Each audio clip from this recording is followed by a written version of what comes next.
Hello everyone, selamat datang di live Q&A dari New International Church. Bulan ini kami berbicara banyak soal the storm of the world, tentang badai kehidupan, tentang badai dalam dunia. Semua orang punya badai dalam kehidupannya, dan saya berharap buat teman-teman kita semua di sini bisa memiliki mental atau mindset yang benar tentang menghadapi badai. Saya rasa di sini nggak ada yang nggak punya badai, dan hari ini saya akan ngobrol sama Pastor Umin Handayanto untuk bisa sama-sama kita bahas soal badai ini. Oke? Let's go. Halo Pastor Umin, hambanya. Hey, Eh, selamat malam. ya. So teman-teman, kita akan bahas soal banyak badai kehidupan. Saya rasa tidak ada yang tidak punya badai dalam kehidupan mereka. Everyone punya struggle, dan kita mau sama-sama dengan rendah hati kita membahas struggle itu. Apa yang sebenarnya benar-benar terjadi. So, I hope ini akan jadi sesuatu yang menyegarkan. Dan kalau ada yang pertanyaan, silahkan tanya di question box ya. Question box itu bisa jadi tempat untuk bertanya. Ya, mungkin Om Umin, Pastor Umin, silahkan mau bahas sedikit mungkin tentang apa yang dibahas kemarin. Saya Iya, kemarin saya suka sekali apa yang I'm so blessed with everything you said. Apalagi tentang bahwa memang kita ini sulit mengampuni kalau kesalahan itu, kita ini akan lebih mudah berdamai kalau memang itu kesalahan kita sendiri misalnya. Tapi kita akan sulit mhm, kalau misalnya badai itu dari luar yang seakan-akan kok ini terjadi sama saya, salah saya apa ya? Itu tuh sering banyak kejadian sih. iya, iya. Dan sebetulnya eh, kalau kita pikirkan ya, mungkin banyak sekali kejadian-kejadian tentang badai kehidupan ini justru kejadiannya sesuatu yang kita nggak bisa kontrol ya. That's the Circumstances lingkungan kita bisa terjadi sesuatu yang itu di luar kontrol kita. Terus kemudian apa namanya bisa juga terjadi, kita juga nggak bisa kontrol reaksi dari para spouse kita, dari orang tua kita, dari bos kita di kantor barangkali ya. Banyak hal-hal yang sebetulnya terjadi di luar kontrol kita, dan kalau signifikan masalah yang terjadi itu bisa menyebabkan kalau kita nggak bisa handle dengan baik, itu bisa menjadi kepahitan, itu bisa menjadi traumatik ya. Apalagi kalau abusive behavior itu terjadi di dalam kehidupan Aduh, seseorang. Waduh, itu berat itu sih. bisa panjang, itu bisa panjang apa namanya traumanya gitu loh ya. Jadi sebenarnya banyak sekali masalah-masalah yang sekarang ini attach di dalam kehidupan banyak anak-anak Tuhan, banyak manusia lah pada umumnya ya. Masalah keuangan.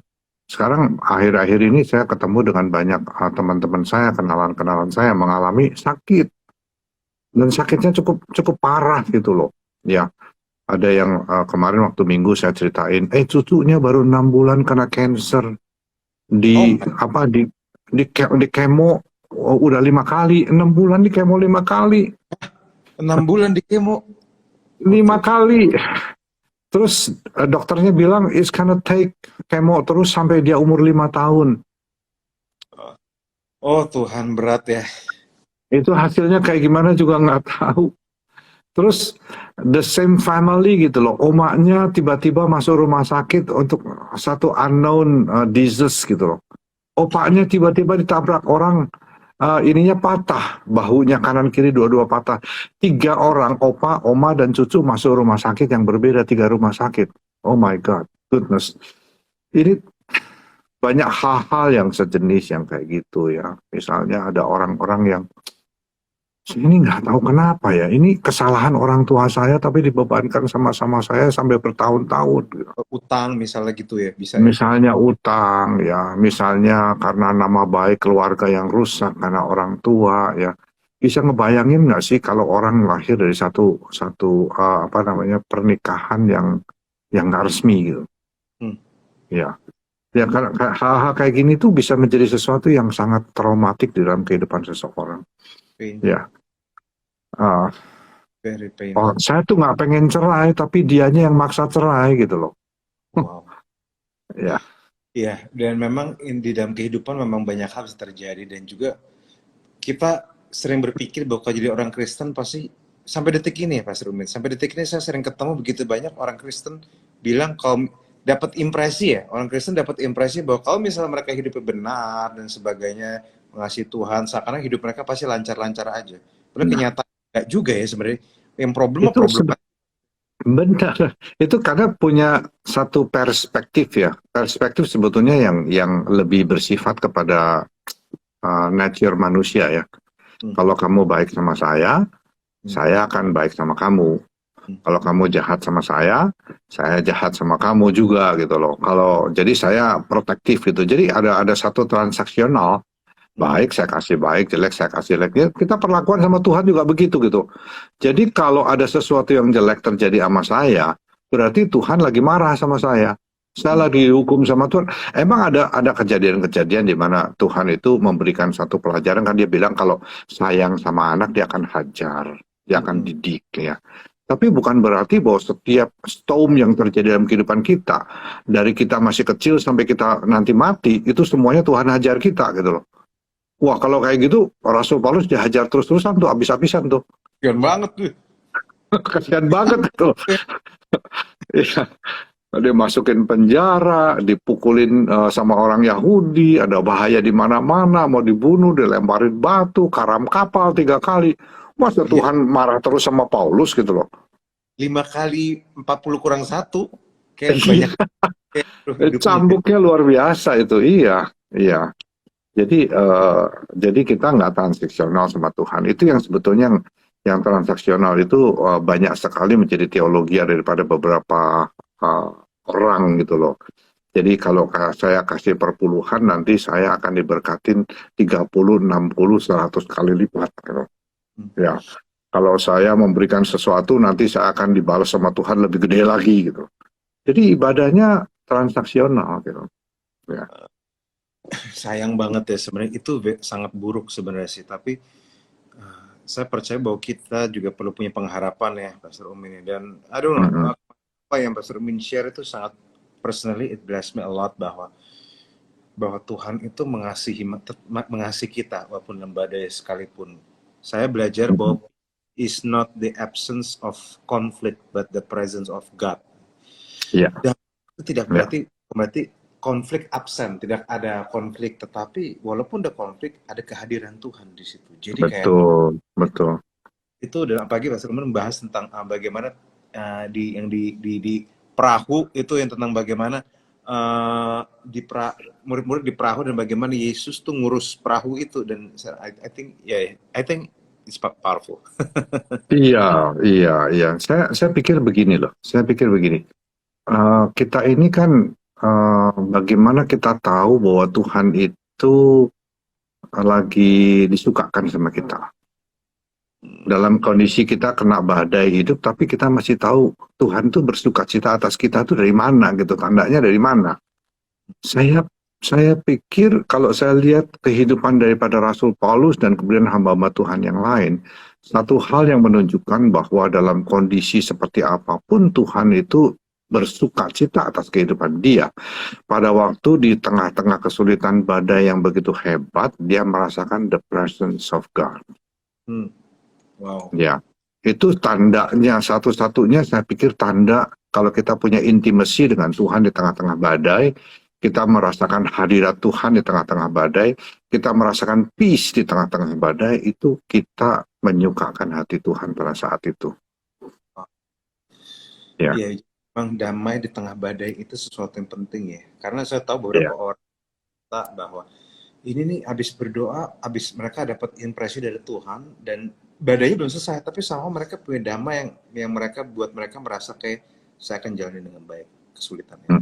I think it's very powerful. It's not easy ya. Saya pikir sih it's not easy. Bagaimana orang bisa gampang menghadapi pada waktu dia divonis kena cancer stadium 4 misalnya. It's not easy at all, berat gitu loh. Kalau dirinya kena seperti itu, dia berat. Kalau cucunya kena kayak gitu gimana? Wah, itu lebih sakit sih. Itu lebih sakit. Ya, ada anak daripada temannya anak saya. Dia itu lahir kan udah mengalami penyakit lah. Jadi penyakit itu permanen, nggak bisa sembuh. Tapi kemudian dia meninggal karena COVID, bukan karena penyakitnya itu. Waduh, nggak enak banget sih. Aduh, so Iya. sad gitu loh, so sad. Ya, ya. Tapi tapi bagaimana di tengah-tengah situasi seperti itu kita merasakan the presence of God itu it's not easy at all gitu. Not easy. Ya, Tapi yang kita percaya juga ya bahwa Tuhan sayang sama kita dan itu jangan sampai kita kehilangan pengharapan. Oke, Pastor Min silakan mau mau apa ada ayat-ayat yang mau di-share apa kayak yang ya. cuplikan. Teman-teman kalau ada yang Saya mau silakan di question box ya. Oke. Ya, saya tuh suka dengan apa yang dikatakan dalam King James Version ya, dalam Efesus 6 ayat 13 dikatakan, "Wherefore take unto you the whole armor of God, that ye may be able to withstand in the evil day, and having done all to stand." Jadi withstand, ya masih bisa remain undamaged by a destructive force. Powerful, Ya, powerful. tidak rusak, tidak hancur, bahkan dalam terjemahan lain dikatakan di dalam Efesus 6 ayat 13 ada yang bilang begini, sesudah kamu menyelesaikan segala sesuatu, kamu tetap gagah perkasa.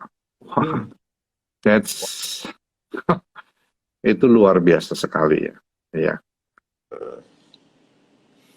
Dan gimana cara kita hadapin badai kayak gitu ya? Coba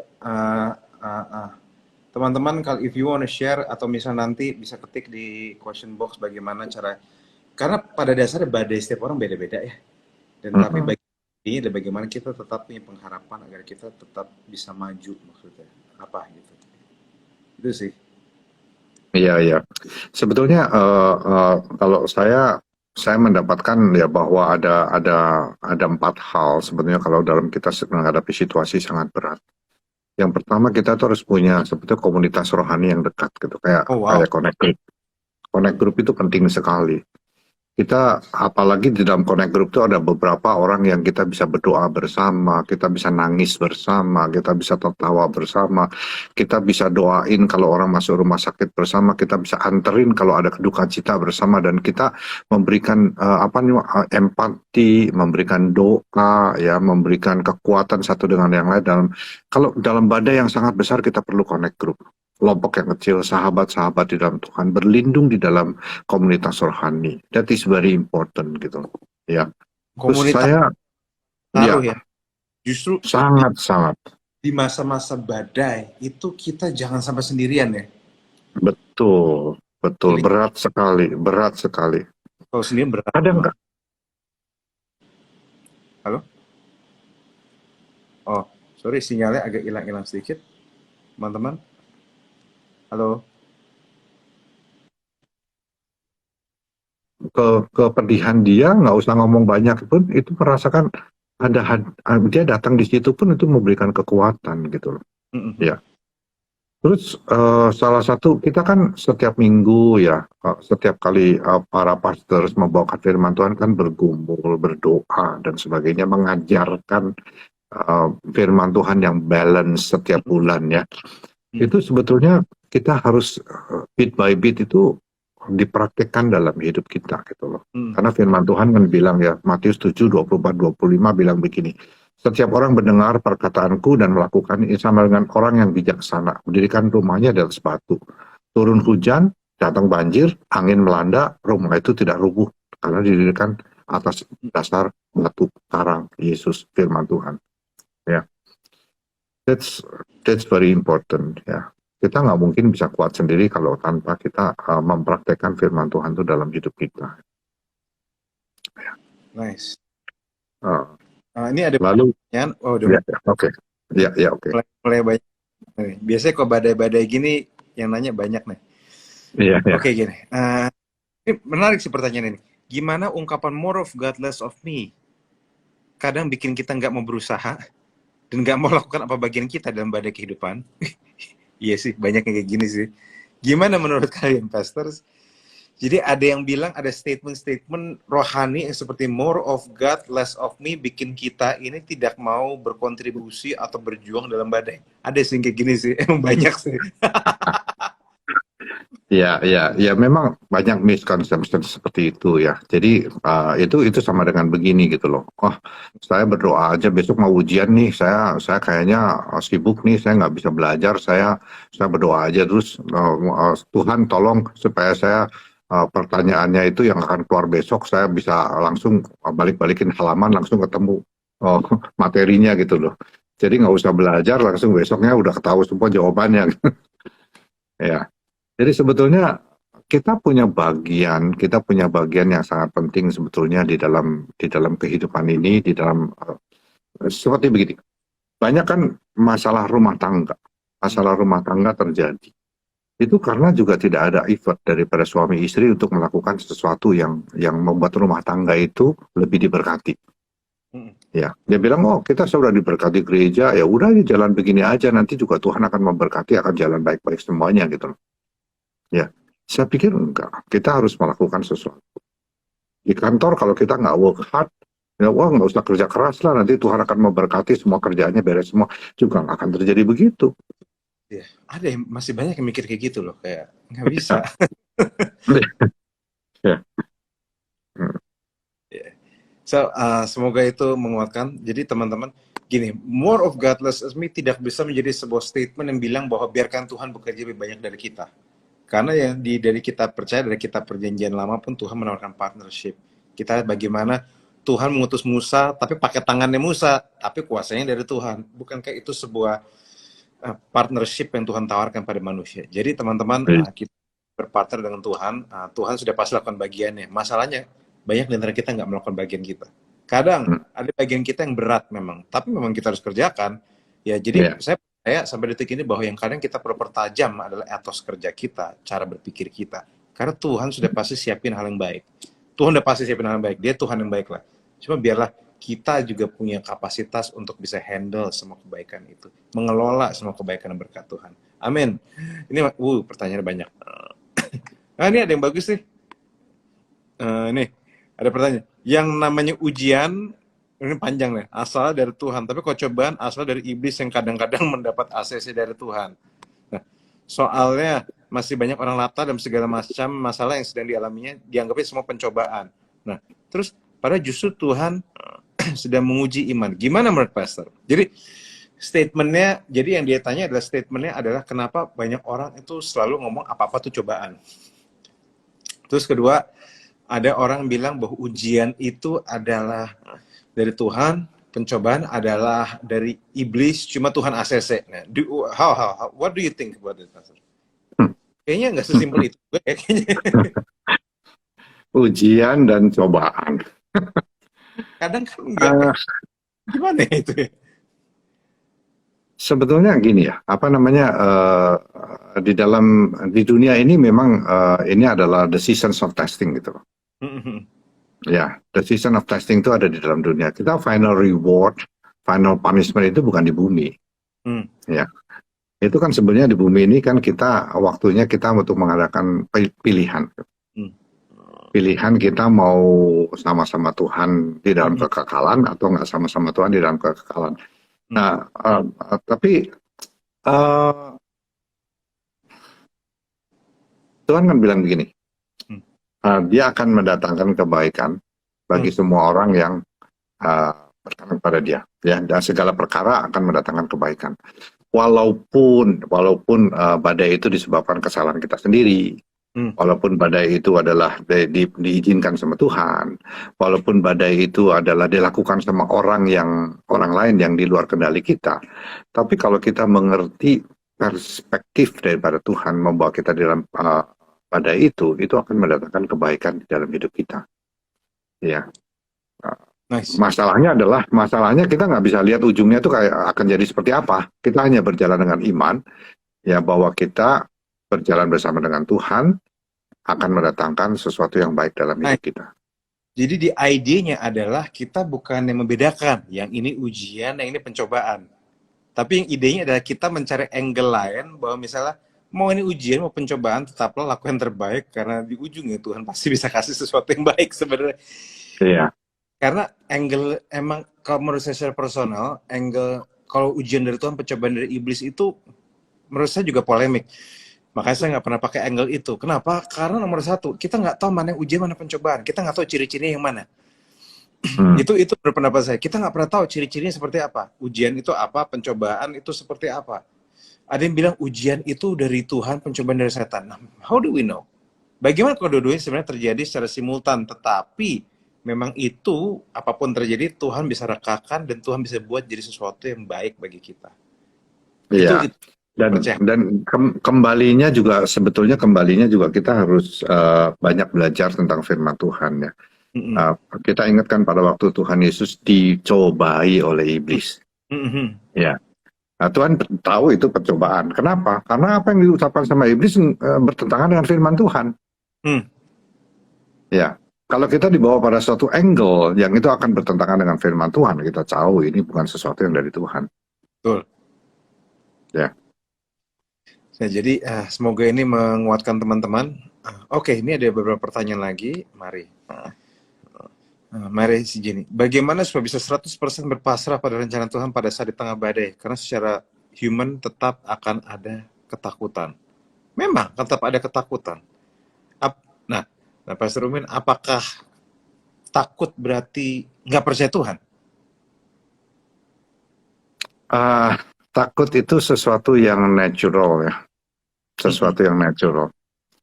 Kalau nggak punya rasa takut, kayaknya ngeri juga kalau ada manusia nggak punya rasa takut ya. Ngeri, bisa Ya. merusak banyak hal ya. Iya. Ya. Justru karena kita takut, makanya kita bersandar sama Tuhan. Oh. Ya. Kalau kita nggak punya cemas, nggak punya takut segala macam, kita nggak perlu Tuhan lagi tuh. Semuanya bisa dihandle sendiri. Ya. Tapi justru karena kita punya sesuatu yang harus bersandar pada Tuhan, makanya karena punya rasa takut itu. Ya. Tuh, nah makanya satu sisi kita juga harus tahu bahwa takut yang natural, yang penting jangan sampai sepenuhnya dikuasai ketakutan ya. Sampai kita bisa mikir, sampai kita tuh kayak tuh nggak bisa ngomong, sampai kita tuh kayak nggak bisa berbuat apa-apa, sampai dilumpuh. Kayaknya nggak ke situ juga kayak ya. Kita yang penting kita punya rasa takut tapi tetap maju. Karena ini yang saya pelajarin Pastor Ruben. Orang beriman pun masih bisa takut. Karena iman bukanlah berarti kita nggak takut, tapi tidak membiarkan ketakutan menguasai. Iman bukan yang nggak lihat realita, tapi nggak menyerah dengan realita. Itu yang saya pegang sampai hari ini. Jadi iman itu hanyalah melihat dari sisi lebih tinggi daripada realita yang ada. So itu I think that's faith. Bukan yang nggak pernah takut juga. Iya. Apa yang Tuhan ngomong tentang situasi itu. So very powerful. Teman-teman, gimana? Silakan kalau masih ada yang mau bertanya. Ini kayak kode gini-gini banyak seru ya. Are you guys blessed so far? Ini ada yang bercanda juga gini. Cobaan memang banyak. Kalau dikit namanya cobain. Iya. Emang cobain bisa banyak-banyak sih. Emang saya pesan emang bisa banyak memang. Ya, gitulah. Oke, teman-teman. Bertanya. Tapi memang apa ya? Saya menemukan saat orang di dalam badai itu memang komunitas, lingkungan, ada seperti payung yang membantu menahan laju hujan itu untuk kena ke badan kita. Karena kenyataannya kita ini hujan, kita nggak bisa kontrol hujan maksudnya. Cuma kita setidaknya kalau ada payung kita bisa bertahan. Misalnya kita bisa setidaknya nggak basah segitunya lah. Dan saya percaya payung komunitas, dan itu di rumah Tuhan, di orang-orang yang sayang sama kita, dan itu kita dan mungkin nggak tahu Pastor Omin, perlu nggak sih kan kita selain komunitas gereja juga kita perlu nggak sih punya mentor? I think kita perlu ya. Iya, saya rasa setiap orang malah perlu, malah harusnya saling mementori juga, satu dengan yang lain saling menundukkan diri gitu loh. Iya, karena di masa-masa badai seperti itu kita juga perlu bertanya sama orang-orang yang udah pernah lewatin badai itu. Gimana sih caranya? Benar. Pengalaman setiap orang kan beda-beda. Iya.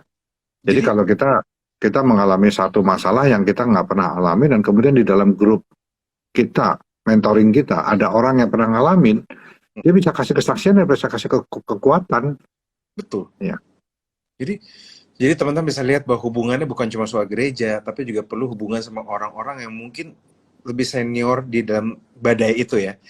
Karena mereka sudah lewatin yang kita belum lewatin, dan belajar dari mereka akan, orang bule bilang, save us a lot of trouble ya.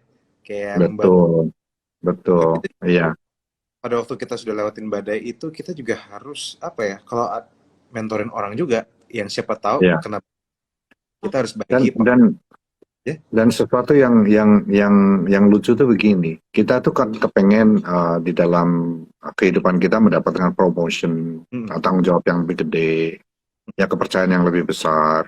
Tapi ternyata kepercayaan dan tanggung jawab, kepercayaan yang lebih besar itu menuntut juga tanggung jawab yang lebih besar, dan kena badainya lebih gede juga. Aduh. Ya. Jadi ya memang kita tidak boleh kalau dalam kita menghadapi masalah terus kemudian kita melarikan diri gitu loh, kayak Yunus gitu, melarikan diri gitu ya, akhirnya ditangkap juga sama Tuhan. Karena kalau kita melarikan diri dan kita tidak menghadapi dan kita tidak mendapatkan kekuatan komunitas yang dekat, kita tidak akan pernah growing. Kalau kita nggak pernah growing, kita dikasih tanggung jawab yang lebih gede, langsung kena badai gede, langsung kecabut deh sama akarnya, habis. Nah, ini yang kita perlu percaya hal ini, bahwa orang tuh diberkati lebih, juga tantangannya lebih ya. Betul. Saya inspirasi dengan apa yang bangsa Israel hadapi. Pada waktu mereka masih di padang gurun, mereka dikasih mana, burung puyuh. Tetapi begitu mereka sudah masuk tanah perjanjian, ya mereka harus potong buah sendiri, harus berburu sendiri, harus cari masak sendiri. Nyangkul sendiri dah. Apa? Nyangkul sendiri. Iya, nyangkul sendiri. Jadi, orang suka lupa bahwa misalnya kamu sudah diberkati, bukan berarti hidupmu makin gampang. Diberkati hidupmu makin susah. Diberkati akhirnya kasih anak. Lu kira ngurus anak gampang? Iya. Harus disusui gitu maksudnya. Iya. Jadi ini teman-teman juga punya mental yang tepat maksudnya. Berkat lebih besar juga berarti tantangan lebih besar. Jadi ini saya juga akan elaborasi nanti pas giliran saya sharing ya. Ini penting banget ya. Iya. Jadi sebetulnya kalau Tuhan izinkan kita mengalami badai, kita mengalami painful suffering gitu ya, itu sebetulnya bagus sekali kalau karena kita lebih dipersiapkan untuk dipakai sama Tuhan sebetulnya. Amen. Karena orang-orang yang tidak pernah dipersiapkan seperti itu, dia nggak matang gitu kalau mau dipakai sama Tuhan gitu. Jadi sebetulnya kita juga harus melihat dari segi angle yang baik ya. Kita harus mengucap syukur kalau Tuhan izinkan kita step by step masuk ke dalam badai, dan makin lama makin menguatkan kita, makin membuat kita berpengalaman, dan kita pada waktu orang lain mengalami masalah yang sama yang pernah kita alami, kita bisa sharing, kita bisa tolong, kita bisa bantu, ya. Dan kita bisa dipakai menjadi satu alat di dalam tangan Tuhan. Amin, very amen. Ini ada pertanyaan lagi nih. Nah, bagaimana caranya bertahan dalam rumah tangga yang sudah dicederai dengan perselingkuhan? Wow. Ini pembahasan ini panjang nih kayaknya. Panjang. Nah, panjang. Yang saya pelajarin juga, Pastor Umin, bahwa kadang saya juga nggak percaya bahwa Tuhan izinkan semua yang buruk. Tapi kalau misalnya orang yang diselingkuhin ya, dan dia bingung mau nanya sama siapa, pertanyaan saya cuma satu, siapa orang yang paling hebat bisa mengkonselingkan orang yang lagi masalah perselingkuhan dibanding orang yang pernah lolos dari masalah perselingkuhan? Orang yang pernah diselingkuhin, yang orang yang bisa layani dia. Nah, jadi maksud saya kayak, iya, Tuhan itu, saya nggak percaya bahwa perselingkuhan itu idenya Tuhan, tapi Tuhan bisa pakai itu jadi sesuatu yang baik, maksudnya gitu ya, untuk someday bantu orang yang mengalami hal yang sama, supaya orang-orang juga jadi punya peta bagaimana menyikapinya. Nah, tapi kalau saya bertahan di matang cedera perselingkuhan, ya gimana? Ini jawabannya it's not gonna be easy gitu loh, nggak sederhana ya. Ini kalau yang seperti ini kita juga mesti tahu juga banyak penyebab yang bisa terjadinya rumah tangga dan perselingkuhan itu banyak sekali penyebabnya ya. Dari pihak suami, dari pihak istri, dari pihak-pihak yang lain itu mungkin banyak sekali penyebab yang bisa mengakibatkan terjadi perselingkuhan dalam satu rumah tangga. Jadi ini kalau yang seperti ini sebetulnya perlu konseling tersendiri. Ya, Perlu konseling tersendiri karena menurut saya setuju bahwa memang kita harus tahu dulu problemnya apa, ya, problemnya bahwa detailnya apa. Nah, ya gitulah. Karena banyak orang juga gimana hadapin perselingkuhan. Menurut saya memang harus konseling, dia memang harus tahu sebenarnya real problemnya apa. Dan kalau misalnya masih bisa dibereskan, ya kenapa enggak? Bukan iya, karena itu kan benci perceraian ya. Kita kan iya. juga ya hamba Tuhan juga tidak akan mau ngomong kamu cerai aja. Nggak gitu juga konsepnya kayak. Iya. Dan bukan hanya masalah perselingkuhan dalam rumah tangga, masalah keuangan itu juga seringkali perlu konseling ya. Masalah relationship dengan orang tua, dengan anak itu juga kadang-kadang perlu harus counseling. Banyak hal-hal sebetulnya yang tidak bisa diselesaikan hanya dalam satu kali pertanyaan saya jawab, tapi banyak harus diselesaikan melalui counseling. Makanya kita perlu connect group, kita perlu pengembalaan, kita perlu gereja, perlu tempat kita berlindung ya pada waktu kita mengalami badai itu. Betul. Uh,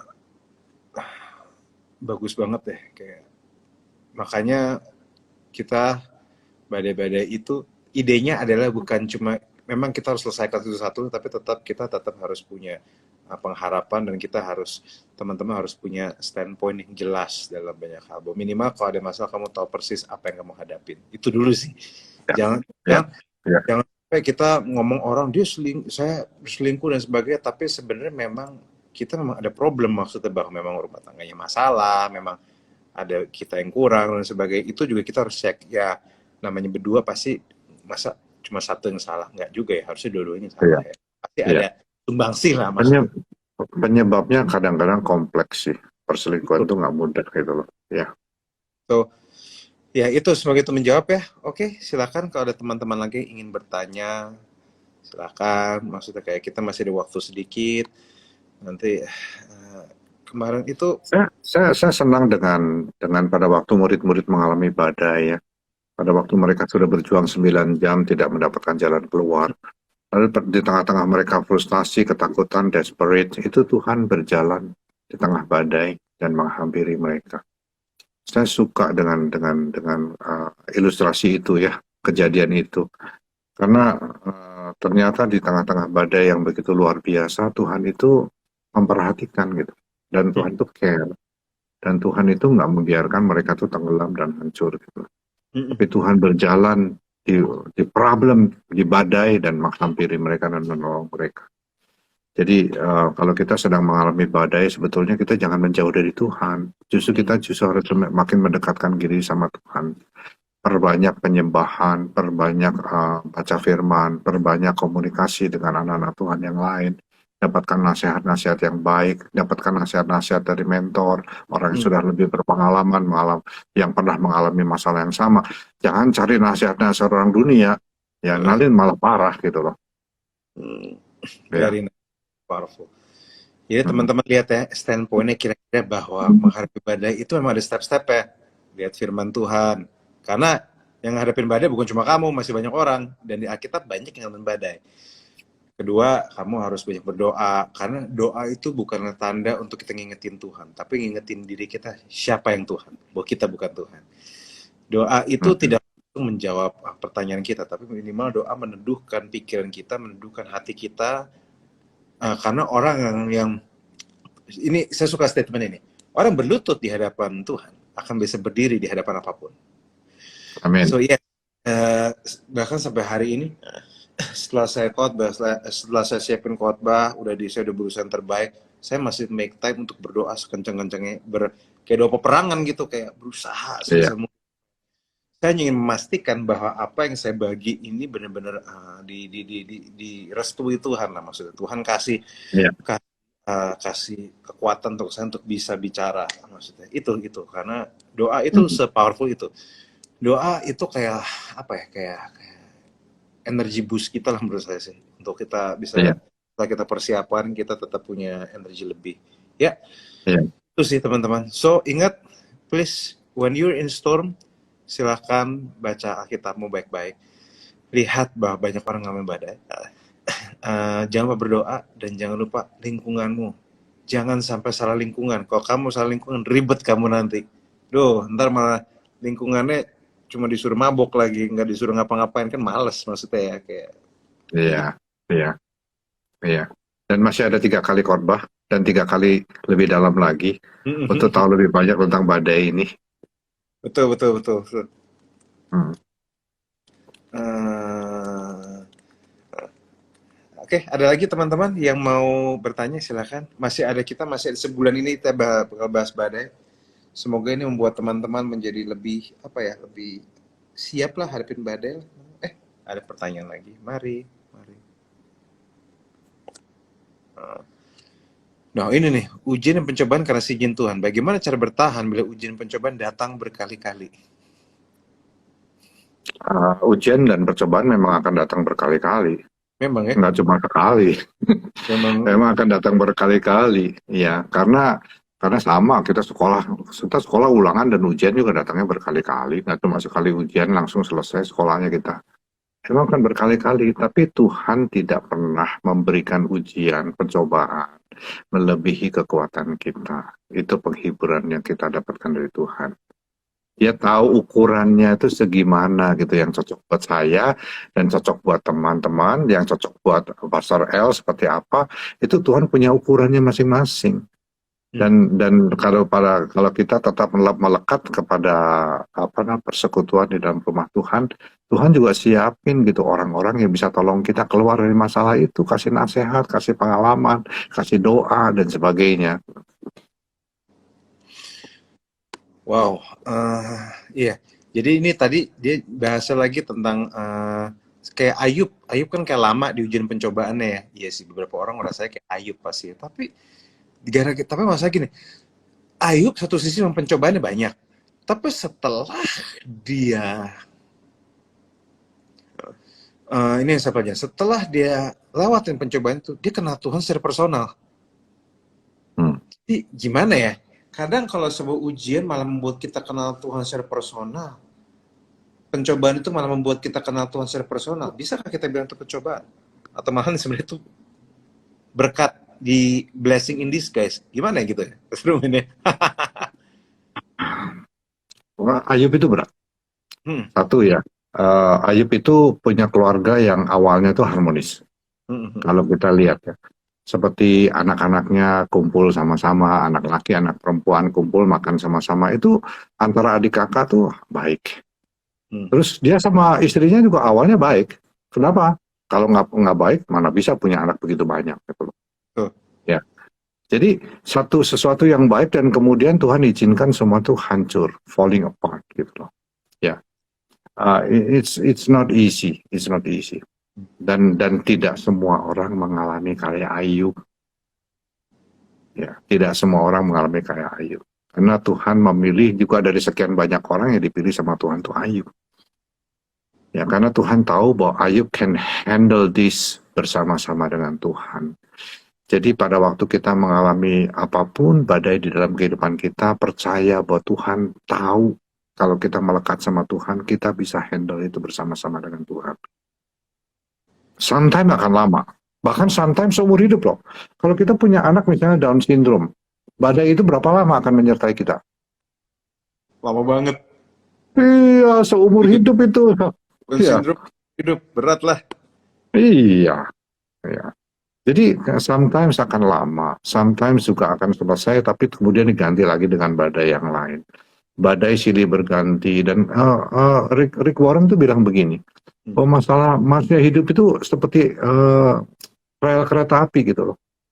Jadi suka dan duka itu berjalan bersama-sama. Enggak hari ini duka terus, besok suka terus, enggak gitu. Tapi suka dan duka itu berjalan bersama-sama. Ya. Dan di situ kita bisa merasakan bagaimana Tuhan itu nggak cuma hajar-hajar terus dengan masalah berat, tapi dia juga memberikan penghiburan, kekuatan, dan kemenangan dalam setiap langkah. Amin. Teman-teman, Ya. let's not give up hope. Jangan pernah kehilangan pengharapan, teman-teman. Ini kita masih ada waktu sedikit, teman-teman, sebelum nanti kita mau doain buat teman-teman yang mungkin misalnya lagi dalam keadaan berat gitu misalnya. We want to pray for you khususnya. Dan terus sebelumnya masih ada yang mau pertanyaan nggak? Apa gitu pertanyaannya gitu? Ini sih Saya mau kasih satu ayat ya, saya mau kasih satu ayat. 2 Korintus 4 ayat 8 sampai 9.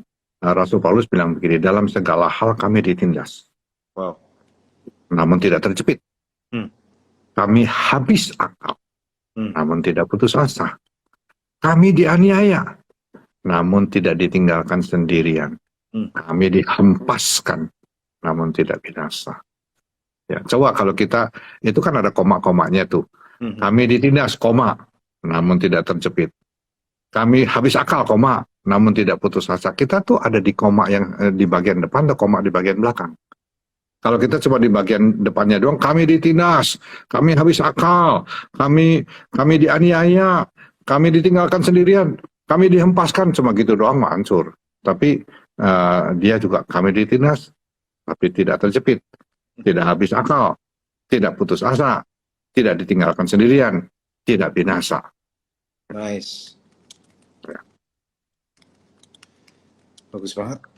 Teman-teman, saya harap itu bisa jadi ayat yang baik ya bagi teman-teman. Kita memang akan ngalamin banyak hal. Kita ditindas, tapi kita tidak habis akal. Berarti memang benar suka dan duka itu berjalan bersama-sama. Tetapi bahwa hidupmu nggak selalu semua duka. Pasti ada sukanya. Dan nggak juga semua selalu suka, juga ada dukanya. Dan saya belajar bahwa ini yang saya selalu ngomong bahwa banyak orang pengen hidupnya lancar-lancar aja. Tapi sebenarnya saya percaya itu doa yang tidak akan dijawab sama Tuhan. Karena saya belajar bahwa tempat di mana matahari paling bersinar, tempat di mana langit paling biru, cuaca paling terik atau apa, itu ada di padang gurun. So, jadi saya percaya bahwa Tuhan tidak akan mau menghadirkan padang gurun di hidup kita. Dia pasti mau kita bertumbuh, berbuah, dan masalahnya buah itu bertumbuh kalau ada air, dan kadang air kan hanya ada dalam badai ya. Jadi kalau saya tahu orang-orang yang hidupnya aman-aman aja, akhirnya ada padang gurun di hidupnya dia. Ada masalah sedikit, nggak bisa ngapa-ngapain. Hidupnya kurang kreatif, nggak bisa problem solving, kurang untuk bisa ngelihat kehidupan, kurang banyak akal ya. Jadi kayak nggak ada yang bertumbuh di dia karena ada begitu banyak padang gurun di hidupnya dia. Sayang sebenarnya. Dan makanya kadang kalau saya personal ya saya nggak bisa bilang bahwa itu ringan sih. Cuma ya mungkin di New One kita perlu diajar, memang belajar untuk punya perspektif yang baik, perspektif yang sehat ya. Dan juga memang ada betul ada konsekuensi dosa. Kadang kita juga sedih misalnya. Tapi bagi saya nggak tahu ya, bagi saya kalau orang sedih karena berbuat dosa itu sesuatu yang baik ya Pak Rumin ya. Minimal harusnya. Coba kalau dia bersuka cita karena berbuat dosa. Itu ngeri banget Gawat sih. Kan? Iya. So, kesedihan itu bukan hal yang buruk. Itu menunjukkan bahwa ada sesuatu yang kita gumuli, dan saya rasa sudah waktunya anak-anak Tuhan itu ngelihat emosi dan dari sisi yang lebih baik. Karena saya ngeliatnya mungkin karena pendeta juga ya, banyak pendeta suka bilang misalnya, kita harus sukacita terus, kita setiap hari sukacita, setiap hari mengucap syukur. Padahal harusnya nggak gitu juga sebenarnya kan ya. Hidup kan memang punya dinamikanya. Kadang ada duka citanya, kadang ada kesulitannya, kadang memang ada beratnya, kadang memang, dan itulah dinamika kehidupan. Jadi dan Tuhan itu menghargai perasaan kita loh. Yes. Pada waktu kita merasa tertekan, kita merasa sedih, kita merasa lonely, kita merasakan berat dalam hidup kita, boleh komplain sama Tuhan kok. Boleh. Kita lihat Raja Daud banyak komplain. Kita lihat Yeremia itu sampai bikin kitab ratapan gitu loh, komplain sama Tuhan. Ya, komplain sama Tuhan, cerita kok gini sih Tuhan, kenapa kejadian sama saya, kenapa kok begini berat Tuhan, kenapa kok mengalami begini. Tapi setelah itu dia bilang, tapi saya melihat di balik itu semua Tuhan nggak tinggalin. Tuhan kasih kekuatan, janjinya ya dan amin. Walaupun mengalami segala macam tekanan, tapi saya merasakan hadirat Tuhan tidak pernah meninggalkan saya. Oh, kalau pada waktu ada perasaan sakit, boleh aja ngomong sama Tuhan. Tuhan nggak bilang, awas loh kalau berani komplain nanti gua hajar loh. Nggak begitu. Nggak gitu ya. Iya. Amin. Bagi saya ini Hmm.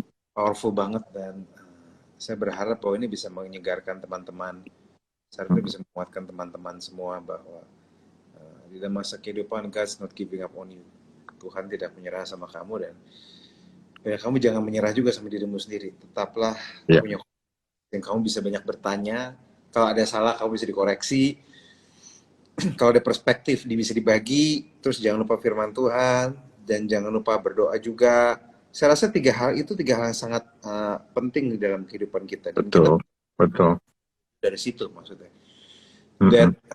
jadi ya makanya teman-teman New One tuh sangat percaya bahwa kita harus tertanam di gereja lokal. Makanya New One percaya kita bangun namanya Connect Groups. Itulah komisal kami.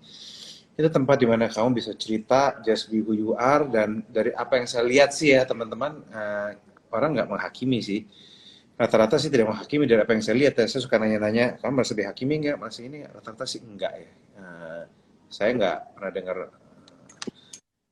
rata-rata orang tuh yang di Niwan sih karena semuanya tahu semua pernah bikin salah jadi kalau ngeliat orang bikin salah ya Mm-mm. kita kecil aja gitu nggak nggak norak gitu ih berdosa nanti masuk neraka nggak gitu ya gitu lah kayak Kita malah bingung kalau ada orang di dalam gereja kita pelayanan terus kemudian bersama-sama dengan kita nggak pernah berbuat salah. hmm, Ini aneh juga gitu loh.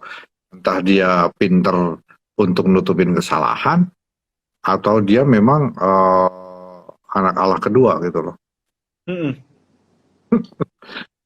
supaya jadi kayak anak kedua gitu makanya saya kita semua jangan sampai jadi anak Tuhan yang norak tau nggak sih ngelihat Hmm. orang salah dikit langsung wah dia parah nih kayak lu hidup di mana sih gitu kayak nggak banget gitu deh. Ya begitulah, jangan sampai norak ya hidup ya. Oke lanjut.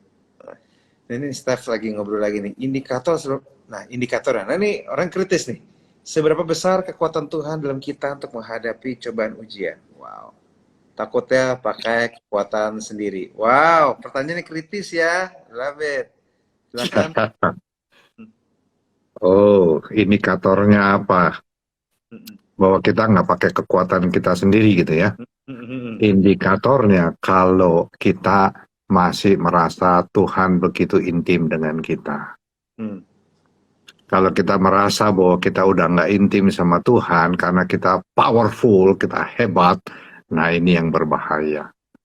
Tapi Wow. kalau kita merasakan dekat sekali sama Tuhan, tambah dekat nih. Dalam melewati badai malah tambah dekat, tambah rendah hati, tambah melekat sama Tuhan, tambah banyak doa, tambah banyak jawaban, cari jawaban di dalam firman Tuhan, tambah dekat dengan Tuhan, itu tidak mengandalkan kekuatan kita sendiri. Tapi kalau kita bilang, beres gue bisa, segala macam, nggak doa, nggak dekat sama Tuhan, nggak cari Tuhan, nggak berlindung sama Tuhan, bahaya. Bahaya tuh. Jadi teman-teman, Steph, semoga kamu bisa kebayang kira-kira frameworknya seperti apa. Kalau problem itu membuat kamu kejar Tuhan terus, berdoa terus, dan buat kamu benar-benar ngerenungin firman Tuhan lebih dalam lagi, terus banyak nanya sama teman-teman kamu, dan bahkan kamu nggak merasa itu kekuatan kamu, saya rasa you're on the right track. Nah, masalahnya adalah kalau misalnya, ini saya bisa lakukan sendiri, bisa ini sendiri. Nah, itu yang jadi problem sepertinya. So, ya, itulah. Tapi ya, kadang kita juga suka nyaru ya antara kekuatan kita dan kekuatan Tuhan. Tuhan juga tahulah kita. Tapi kita berusaha sebaik-baiknya untuk mengandalkan Dia. Ya, Tuhan tahu kayak gitu-gitu. Saya percaya ya. bahwa Nggak, nggak semua, bahkan pendeta juga nggak semuanya selalu ngandelin Tuhan, kadang-kadang iya, sendiri juga. kadang merasa overconfident juga kok. Memang kita Iya. sih itunya, tapi ya yang penting kita selalu punya self awareness lah maksudnya bro. Yang penting punya self awareness aja gitu. Kalau misalnya kemiringan, udah terlalu pakai kekuatan sendiri, ya kayak gitulah. Orang Tuhan tahu lah. Itulah dinamika hubungan maksudnya. It's fine. Jangan terlalu merasa bersalah ya. Oke. Masih ada pertanyaan. Ini agak nggak nyambung sih. Apakah dengan nazar untuk mencapai tujuan tertentu, seperti luput dari pengujian adalah langkah yang baik? Jadi ada orang misalnya nazar, Tuhan, kalau Tuhan lurusin jalan saya bakal begini gini gini gini loh buat Tuhan. Memang Tuhan ada kekurangan, Tuhan kekurangan sesuatu gitu. Tuhan nanti kalau proyek saya jadi 50% deh cuannya saya kasih Tuhan gitu. Emang Tuhan kekurangan duit? Itu sulit sih. Tuhan kalau saya lulus cum laude nanti saya akan gunakan waktu saya 20% untuk melayani Tuhan. Emang Tuhan kekurangan orang yang lulusan cum laude gitu loh. Itu berat kan? Begitulah teman-teman. So saya tuh soal nazar-nazar harus hati-hati sih emang sih. Jadi memang satu sisi tuh nazar baik, cuma kadang orang suka ngasal nazarnya kayak Tuhan kalau saya cum laude saya akan gini gini gini gini, kayak dia nazarnya untuk kepentingan dia sendiri. Jadi kayak gimana ya maksudnya. Terus belum kalau misalnya ada orang, misalnya ada juga nih udah dapat janjinya malah dia lupa nazarnya. Nah itu masalah yang saya tahu, Tuhan tuh inget janji orang. Kalau dikatakan aneh, saya sih Nah, ngeri sih. itu mesti dipotong rambutnya kayak Samson tuh ya. Iya, saya sih kalau nazar-nazar gitu agak ngeri sih. I'm just gonna be careful. Kecuali kalau udah kepepet banget, kayak Kristo tuh, Pastor Chris tuh. Kalau nggak salah, saya inget cerita Pastor Chris bahwa karena Pastor Chris sakit terus, bahkan sampai udah hampir terminal gitu pas kecil. Ibu Kitty, Ibu Kristi akhirnya dedikasi kan. Kalau ini anak masih hidup, ya ini saya kasih buat Tuhan. Nah itu lain perkara. Ya udahlah, buat Tuhan beneran tuh akhirnya kan ya. Iya, iya. Itu kayak Samuel tuh ya. Kayak Samuel, udah. Akhirnya jadi buat Tuhan beneran hidupnya. Good luck.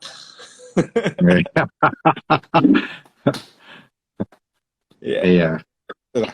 So, teman-teman, mungkin kalau udah nggak, kita masih nunggu 1-2 pertanyaan lagi. Abis itu kita mau doain. Ada yang mau doain nggak teman-teman? Silakan.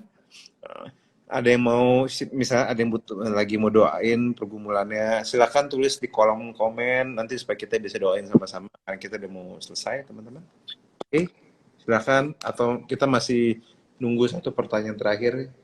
Dan jangan lupa boleh lebih dalam lagi adalah sebuah forum obrolan, conversation Instagram Live untuk bertanggung jawab sama khotbah kemarin. Karena saya tahu banyak khotbah itu butuh pertanggungjawaban, teman-teman, dan saya berdoa bahwa ini membantu ini, karena ini kepercayaan kami lah. Ini kami percaya bahwa kami bertanggung jawab dengan apa yang kami katakan. Kami tahu apa yang kami katakan. Maka dari itu inilah bentuk tanggung jawab kami. Semoga teman-teman kamu gunakan dengan baik-baik. Mau tanggung jawab kami, gestur kami gunakan baik-baik, bertanyalah sebanyak mungkin. Oke, itu aja. Nah, ada lagi? Kalau udah nggak ada, ya sudah kita doain aja lah. Ada yang mau doain nggak? Iya. Ada? Kalau udah nggak ada yang mau doain, ya udah doain yang standar aja, Pastor Umi. Ya, ya. Gimana, Pastor mau doain? Ya, Pastor Umi aja deh, it's okay. Oke. Ya. Tapi kalau udah nggak ada, ya sudah. Mari berdoa. Yuk. Ya, kita doa ya. Tuhan, kami berterima kasih untuk conversation pada malam hari ini. Tidak semua jawaban bisa diberikan dengan sempurna, Tuhan. Tapi kami percaya bahwa Tuhan belum selesai dengan kami, belum selesai dengan teman-teman kami. Tuhan masih membentuk, Tuhan masih bekerja terus, dan kami percaya pada karya Tuhan sempurna di dalam kehidupan kami. Kami akan bertumbuh step by step di dalam kasih karunia Tuhan. Mereka yang sedang menghadapi masalah di dalam kehidupan relationship, dalam keuangan, dalam pekerjaan, di dalam rumah tangga, di dalam apapun juga Tuhan, pergumulan yang berat dalam sakit penyakit, Tuhan tahu apa yang sedang mereka hadapi, dan Tuhan pada saat ini kami berdoa Tuhan menolong, Tuhan menghiburkan, Tuhan menguatkan, dan Tuhan memberikan perspektif, pengertian yang baru tentang kasih Tuhan yang besar di dalam kehidupan kami semuanya. Terima kasih Bapak, kami serahkan semua dalam tangan-Mu dalam nama Tuhan Yesus. Amin. Amin. Oke, thank you semua, everyone. God bless you all. Tuhan berkati. Thank you, Pastor. Tuhan berkati. Thank you.